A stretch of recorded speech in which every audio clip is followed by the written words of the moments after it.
He's willing to admit to the plea on both of the cases. Good afternoon, Mr. Hanson. He wants to get the prison. Mr. Denler. Good afternoon. Good afternoon. Thank you. Let me see, because I don't remember how it goes. Yes, Your Honor, this is a case that was set over before Your Honor so that we could begin the process. I believe this is set for a decision to prelim. We'd like to set this for a further decision to prelim in this matter so we can get the discovery and have a chance to talk to the Attorney General's office about where this case is going to proceed to. The second issue here today is I'd like to make a motion to reinstate my client's bail in this matter. Your Honor, on this case, he was arrested on January 27, 2025. He was incarcerated in the Box Elder County Jail. Bail was set at $50,000. He posted that bail and was released.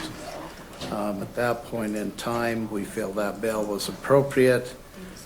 He's been a firefighter in the community. He's been a fire chief for 9 years in South Ogden, 17 years in Logan.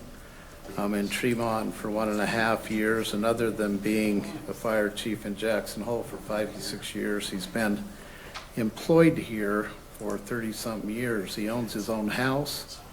He has substantial equity in the house. He has a wife and 2 daughters that live in this area as well. Quite frankly, he's not likely to flee, and we don't believe he's a danger to himself or others.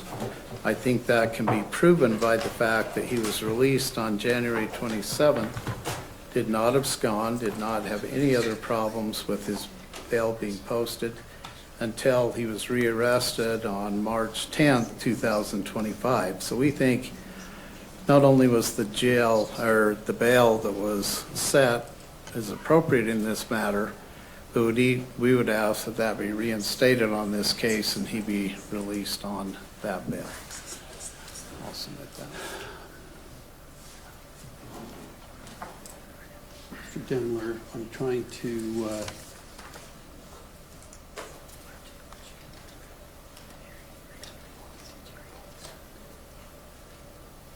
what was the basis for the warrant after bail was posted?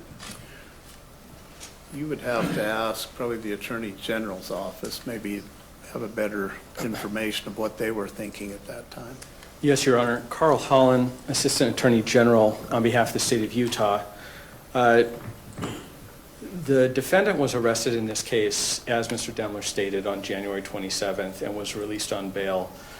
Following his release on bail, there were no criminal charges filed until March.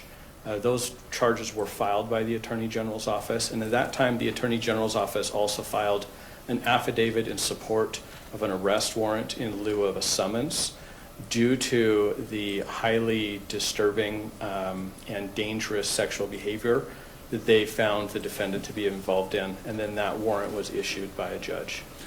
Thank you. I can see that affidavit now. I was concerned because the way it got filed, it was filed quite a few entries apart from the warrant itself, so And I Your can see Honor, it now. the reason for that, I'm sorry for interrupting, the reason it was filed that way is because of the fear of the defendant perhaps absconding or destroying evidence or information. That affidavit was signed by Judge Connor. It was filed under seal, and then when the first district court eventually all recused themselves from this case, then we refiled this as a new case here. And so the filings are a little bit different than what we're used to. Understood. I can address that, Your Honor. Go ahead. I think the Attorney General's office, when he was arrested on the 27th, had information with regards to his alleged offenses. That's what he was arrested for. They didn't file charges until March. I understand that. But it wasn't, they took all his devices, they had all those in their possession, they had all that information available to them when they made the original determination, and they didn't do anything for 2 months. There was no harm to anybody, nothing's alleged that there was any harm. or danger of harm, and he did not flee. He was in contact with my office continually, wondering why charges hadn't been filed. And then they were filed 2 months later, and they do an arrest warrant. I think the $50,000 that he posted is adequate. He has numerous connections to the community, like I previously stated, and I don't think, if you look at the bail statute, under 77-2201, my client has a right to bail. Furthermore, in my opinion, to modify any kind of bail or pretrial status under 77-2207, there's got to be a change of circumstances. And if you look at the definition of that under 77-2102, they haven't met any change of circumstances that would justify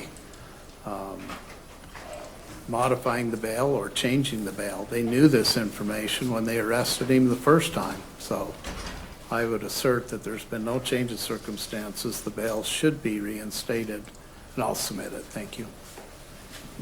Thank you. There are exceptions to the right to bail that are set forth in the Utah Code that you referenced, Mr. Demler.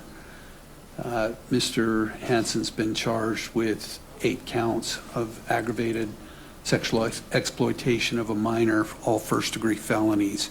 There is substantial evidence to support the charges and clear and convincing evidence to the court that Mr. Hansen would pose a danger to the community. I'm going to deny the request for bail at this time because there is an exception to the bail statute. And we'd ask for another decision to prelim be set if we could, Your Honor. And how far out do you need? I can't do the April 24th date, so if we could have May 1st, is that a date that's available? Or? Court will continue Mr. Hansen's case to May 1st at 2 o'clock. Thank you, Your Honor. Thank you, Your Honor. Thank you. That's all I have. If I can be excused, Yes, Your Honor. thank you. Thank you.